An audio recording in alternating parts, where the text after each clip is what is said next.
రాహుల్, నాకు అర్థమైంది నువ్వు వాట్సాప్ యూనివర్సిటీలో పర్మనెంట్ అడ్మిషన్ తీసుకున్నట్టుగా అనిపిస్తుంది. ఇప్పుడు మీ ఊర్లో నీ దగ్గర 100 రూపాయలు ఉన్నాయి, ఈ పక్క ఆయన దగ్గర 100 కోట్లు ఉన్నాయి. 100% ఎన్హాన్స్మెంట్ చేసిన అంటే నీ 100 రూపాయలు 200 అవుతాయి, 100 కోట్లోడు 200 కోట్లు అవుతాయి. మీ ఇద్దరి మధ్యలో గ్యాప్ ఎంత ఉంది?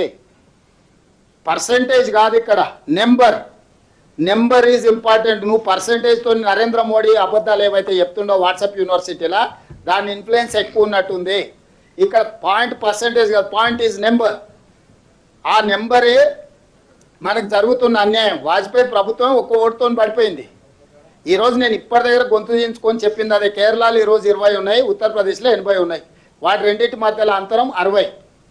ఈరోజు నువ్వు చెప్పే ప్రోరేటా పర్సెంటేజ్ ఉత్తరప్రదేశ్ 120 అవుతుంది, కేరళ 30 అవుతుంది. రెండింటి మధ్యలో అంతరం 90.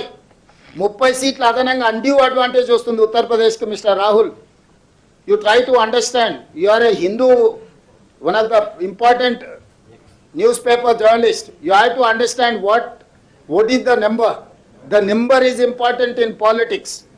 Without number, no one is going to come and bargain with you.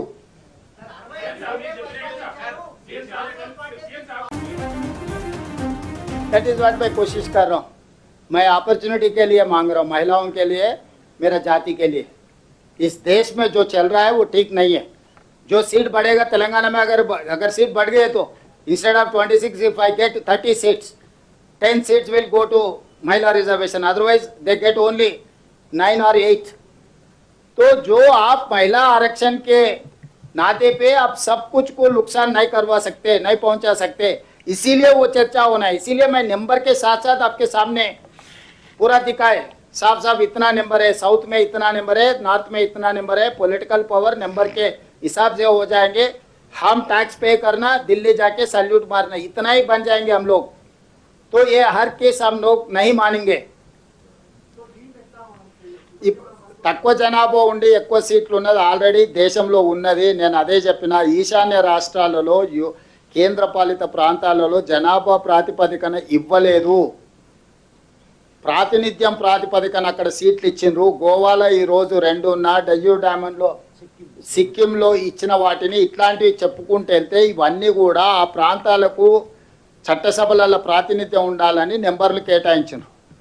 ఈరోజు పర్ఫార్మ్డ్ స్టేట్స్కి అప్రిషియేషన్, రివార్డ్ ఉండాలి, పనిష్మెంట్ ఉండడానికి లేదు. మేము ఫ్యామిలీ ప్లానింగ్ ఇంప్లిమెంట్ చేసినాం, మేము జిఎస్డిపి జీడిపిలో మా కంట్రిబ్యూషన్ వేరు.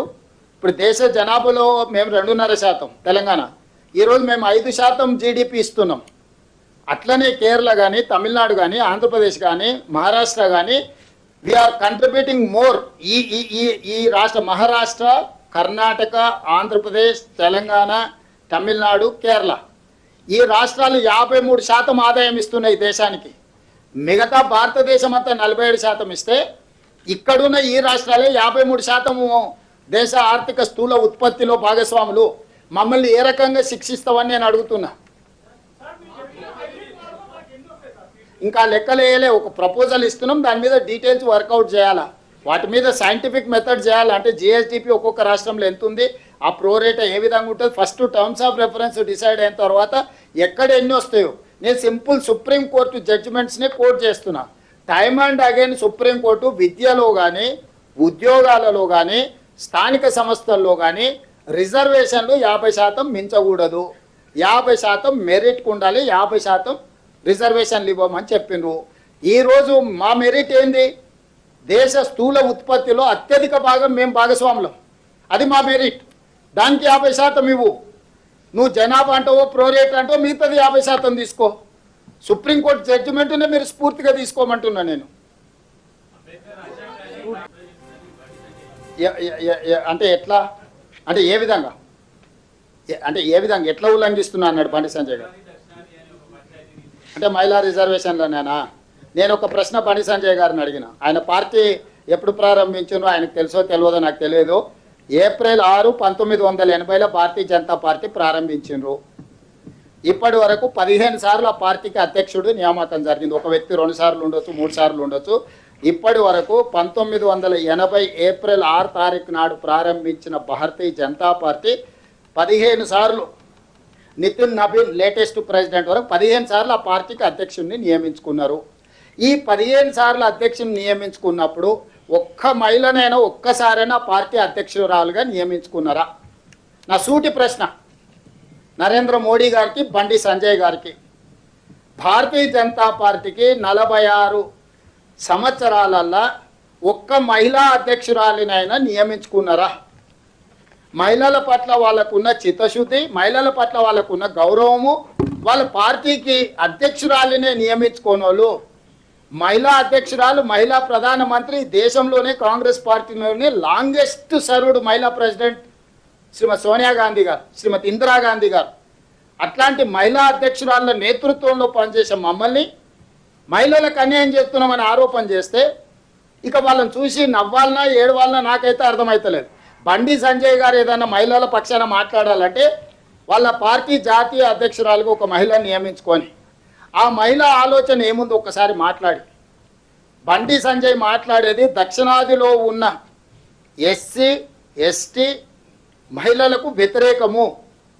ఈరోజు సీట్ లీడర్ తగ్గిపోతే ఎస్సీల ప్రాతినిధ్యం తగ్గుద్ది, ఎస్టీల ప్రాతినిధ్యం తగ్గుద్ది, మహిళా ప్రాతినిధ్యం తగ్గుద్ది. ఈరోజు 195 సీట్లు అవుతున్నాయి దక్షిణాది రాష్ట్రాలు. అవి 250 అయినాయి అనుకో, ఆ ప్రాతిపదికనే ఎస్సీ ఎస్టీ మహిళలకు పెరుగుతాయి కదా. అంటే ఇప్పుడు దక్షిణాది రాష్ట్రాల మహిళలకు అన్యాయం చేసి ఉత్తరాది రాష్ట్రాలలో ఉన్న మహిళలకు న్యాయం చేయాలనుకున్న బండి సంజయ్ గారు. డాక్టర్ లక్ష్మణ్ అంటే నేను అర్థం చేసుకుంటాను, ఎందుకంటే ఆయన ఉత్తరప్రదేశ్ రాజ్యసభ కాబట్టి ఆయన అక్కనే పోతాడు, ఆయనకి ఇక్కడేం సంబంధం లేదు, ఆయన అక్కనే కదా. అదే కాదు రామయ్య, బండి డాక్టర్ లక్ష్మణ్ గారు ఉత్తరప్రదేశ్ నుంచే కదా రాజ్యసభ. ఇక ఆయన మన దిక్కు ఎందుకు మాట్లాడతాడే? ఆయన ఆల్రెడీ వలస పోయాడు ఉత్తరప్రదేశ్కి. ఇంకా నెక్స్ట్ బండి సంజయ్ కూడా అక్కడనే వలస పోవాల్సి వస్తుంది. కిషన్ రెడ్డి అయితే ఏది మాట్లాడాడు, మునిగి రాళ్ళు కొడతాడు, ఎవరికైనా తగలని అని నీళ్ళలో మునిగి.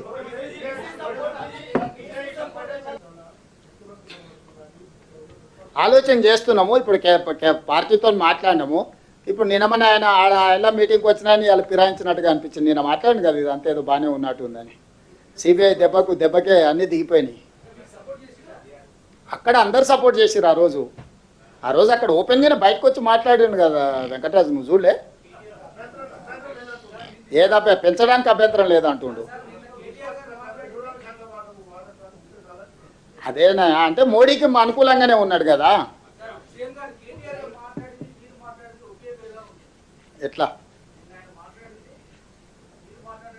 లేదు అట్లా మాట్లాడలే. 24% ఉంది, ఎన్నైనా పెంచుకొని మాకు నచ్చినట్టే ఉంది, సమ్మగా ఉంది, మోడీ పెట్టిన లడ్డు అన్నాడు ఆయన.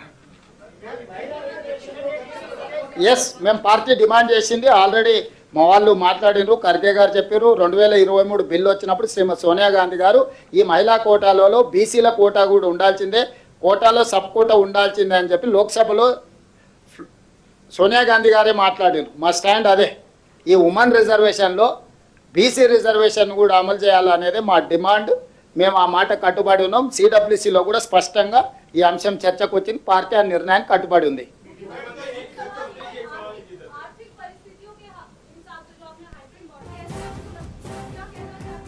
तो आर्थिक परिस्थिति 10 साल का ले लो। मोदी जी जब प्रधानमंत्री बने तब से पूरा लेके एवरेज कर दे के एक ले लो। 5 उंगली एक साथ नहीं रहता। जो कमजोर है उसको मदद देना है। क्यों रिजर्वेशन दिए हम लोग? Level playing field is not equal between among SCs, STs and others. They have to give more and more.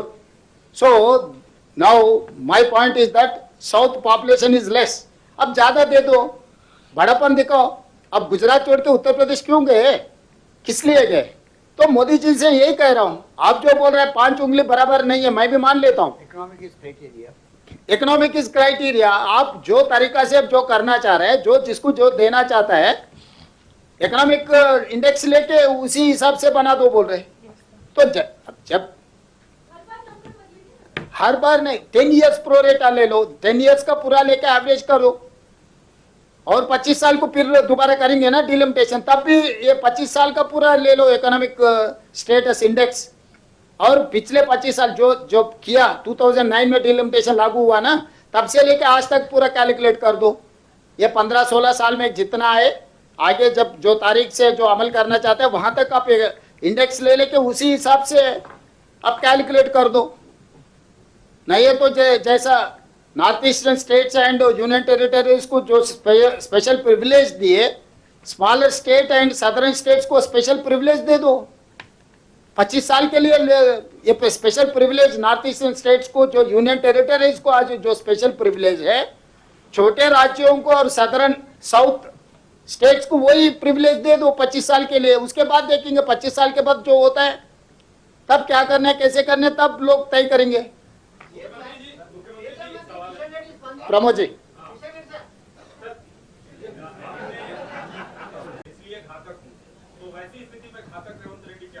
अभी जरूर अभी इसीलिए आपको इकट्ठा कर ले रहा हूं। पहले पत्रकार मित्रों ने साथ दे दिए ना, तो आगे हम क्या रणनीति तय करेंगे, हम बोलेंगे। तो इसीलिए मैं साफ कहना चाहता हूं, जो तरीका से मोदी जी हमको अन्याय करना चाहता है वो ठीक नहीं है, हम लोग बर्दाश्त भी नहीं करेंगे। जो हमारे एमपी लोग, इसीलिए मल्लू रवि जी, जितने भी हमारे एमपी लोग हैं, लोकसभा में दिखाएंगे। जब तेलंगाना हासिल नहीं किए तब केशवराव जी से लेकर बहुत सारे लोग लोकसभा में, विवेक जी, राजगोपाल रेड्डी जी, सुखेंद्र रेड्डी जी, जितने सारे, पोन्नम प्रभाकर जी यही है ना पेपर स्प्रे स्टार। सो हमारे ताकत दिखा के तेलंगाना हासिल किए ना, आगे वही जिम्मेदारी चामले किरण और मल्लू रवि जी लेंगे। मेरा पूछने का मतलब ये था कि साउथ के जो भी स्टेट हैं उनका कोई सबका चर्चा हो रहा है, तो इसीलिए मैं वो सब चर्चा चल रहा है। अभी जो ऑल पार्टी जो मीटिंग होने वाले है, जो बीएसी स्पीकर साहब ने बीएसी जो बुलाएंगे, तब उसमें बात कर लेंगे। अभी छोटे राज्यों को भी इकट्ठा करना है। उस दिन हम जो चेन्नई में हमारा मीटिंग हुआ था, पंजाब मान भी आया था, पंजाब मुख्यमंत्री जी। खाली साउथ स्टेट्स का नहीं है, छोटा राज्यों का भी ये मामला है, मुद्दा है। तो छोटा राज्य और साउथ मिले तो हमारे ताकत बढ़ जाएंगे। जब हमारा ताकत भी, हम कैसा बिल पास करते वो भी देखेंगे।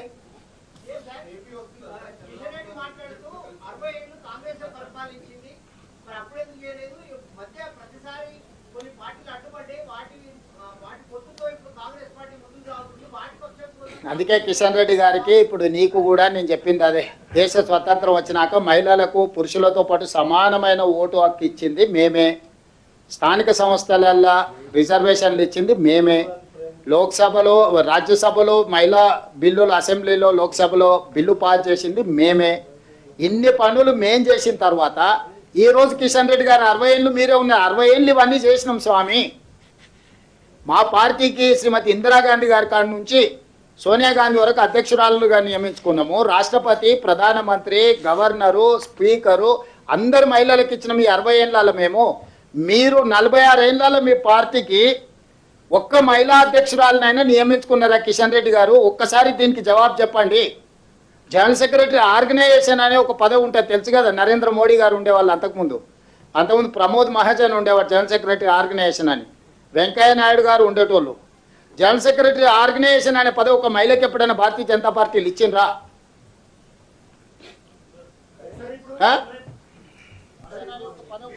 మహిళలకు వాళ్ళు, మహిళలు అంటేనే ద్వితీయ శ్రేణి పౌరులు వాళ్ళ ఉద్దేశంలో.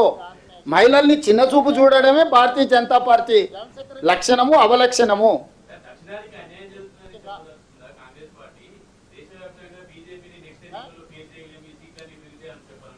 నేను దేశానికే అన్యాయం జరుగుద్దని చెప్తున్నాను, నేను పార్టీలో కాదు. దేశ ప్రజల మధ్యలో అంతరం పెరిగినప్పుడు ఆ దేశానికే నష్టం చేకూరుస్తుంది. దేశ ప్రజలకందరికీ అన్యాయం జరుగుతుంది. నేను 140 కోట్ల ప్రజల తరఫున ఈరోజు నేను మాట్లాడుతున్నా. మీరు చేస్తున్న దాంట్లో తప్పులేమునో ఎత్తి చూపించిన.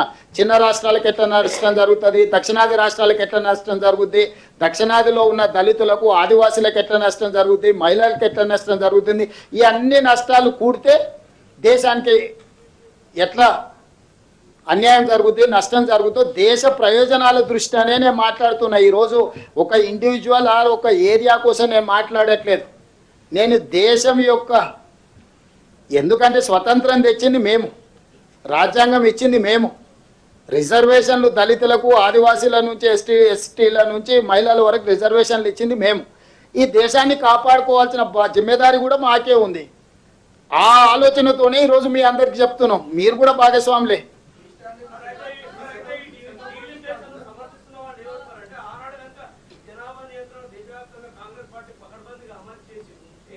ఇప్పుడు ఇప్పుడు ఆనాడు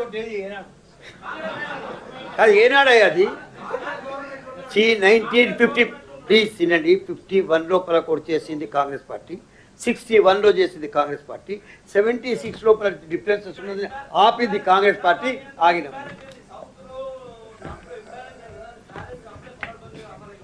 ఇప్పుడు మీకు స్కూల్కి పోయేటప్పుడు ఒకవేళ ఏబిసిడీలు రాలేదనుకో, కాలేజీకి పోయి నేర్చుకుంటావు కదా.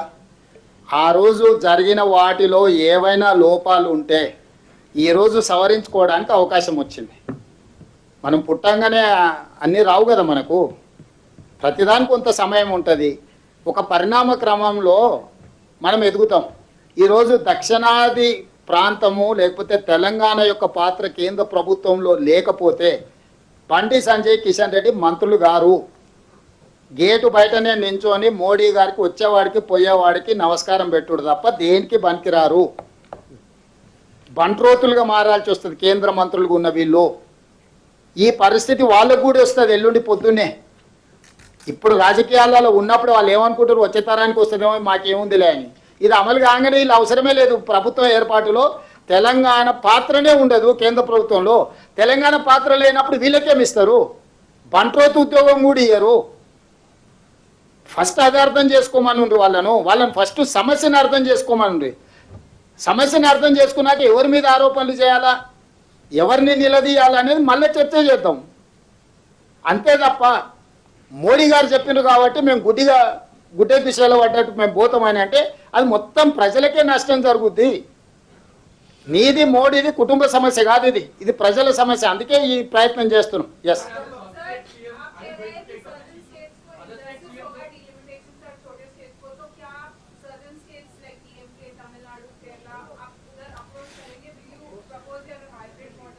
yes, definitely I will communicate to Tamil Nadu, Kerala and Karnataka, Andhra Pradesh, Pondicherry and smaller states like Delhi, like Punjab.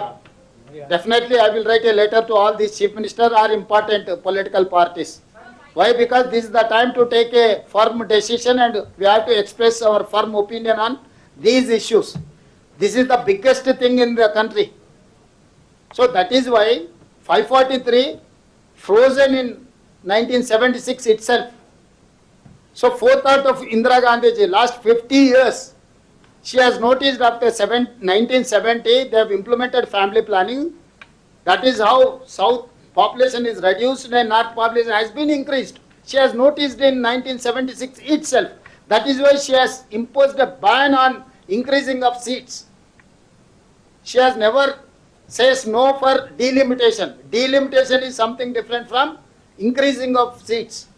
So here Narendra Modi is trying to increase of seats and delimitation, and he wanted to implement Mahila reservation in this process. So I wanted to tell my opinion on this. Women reservation is something different from increasing of seats. This is two different subjects. The important is women reservation. Yes, we are there to support 100% in toto. Ask him to put a bill in the Lok Sabha and Rajya Sabha. We are going to give blanket support, not increasing of seats, whichever Modi is this method. If you wanted to increase these seats, first you have to evolve your terms of reference. You have to discuss with all stakeholders, including political parties and civil societies. National debate. He has to take consensus from all the assemblies and UTs. Then only he has to decide the terms of reference for increasing of seats and delimitation. It is not Bharatiya Janata Party owned agenda or manifesto. This is the manifesto of the country. He cannot take ride on southern states or smaller states.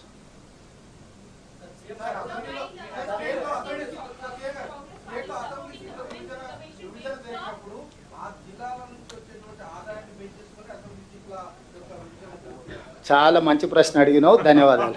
Sir एक आखिरी सवाल, बंगाल आप जाएंगे और ये बंगाल आप जाएंगे और Republic, what you say? Yes. Yeah,